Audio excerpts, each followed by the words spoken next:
Stop scroll dulu. Sebelum Indonesia ada, Nusantara pernah punya kerajaan yang ceritanya penuh drama, pengkhianatan, dan ambisi gede. Dan semuanya dimulai dari satu nama, Singasari. Singasari berdiri di Jawa Timur, tepatnya di sekitar Malang sekarang. Lokasinya strategis, tanah subur, jalur dagang aman, cocok banget buat pusat kekuasaan. Kita tahu Singasari itu nyata karena ada banyak sumber sejarah, kayak Prasasti Mula Malurung, Kitab Pararaton, dan Kitab Negara Kertagama. Plus, peninggalan fisik kayak Candi Singosari dan Candi Jago yang masih berdiri sampai hari ini. Masyarakat Singasari punya struktur sosial yang jelas. Di atas ada raja dan bangsawan, lalu pendeta, dan rakyat biasa seperti petani, pedagang, dan pengrajin. Mayoritas rakyat hidup dari bertani karena tanahnya subur banget. Kehidupan sehari-hari mereka dekat dengan alam, tradisi, dan ritual keagamaan. Hidup sederhana tapi tertata. Sekarang kita masuk ke bagian paling panas, politik. Singasari dipimpin dengan sistem kerajaan absolut. Raja punya kekuasaan penuh. Tokoh paling ikonik, Raja Kertanegara. Raja ini punya visi besar. Dia pengen nyatuin wilayah Nusantara lewat ekspedisi Pamalayu. Dan bahkan berani nolak kekuasaan Mongol loh. Ini bukan raja biasa, ini raja berani. Tapi sayangnya, ambisi besar datang dengan risiko besar. Singasari runtuh karena pemberontakan Jaya Katuang. Tamat, tapi ini bukan akhir dari cerita.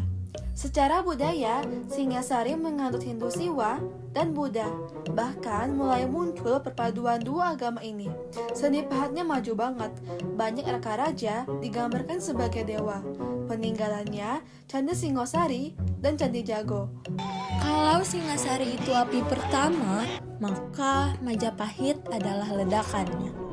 Kerajaan Majapahit berdiri di Trowulan, Mojokerto, Jawa Timur.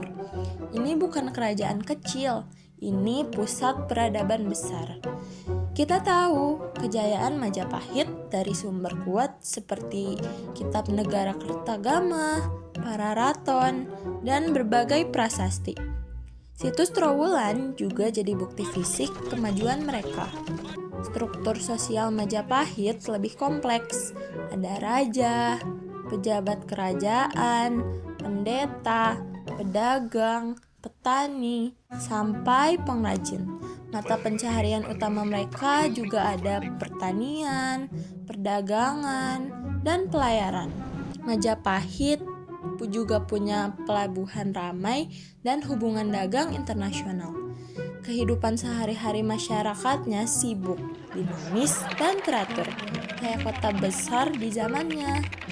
Majapahit dipimpin oleh Raja Hayam Wuruk dengan tokoh paling legendaris sepanjang sejarah Nusantara, yaitu Gajah Mada. Gajah Mada mengucapkan Sumpah Palapa, yaitu dia bersumpah gak bakal hidup santai sebelum Nusantara bersatu. Dan itu bukan hanya omong kosong ya. Di bawah kepimpinan ini, Majapahit jadi kerajaan dengan wilayah kekuasaan terluas di Asia Tenggara. Majapahit menganut Hindu dan Buddha yang hidup berpendampingan. Budaya toleransi udah ada sejak dahulu.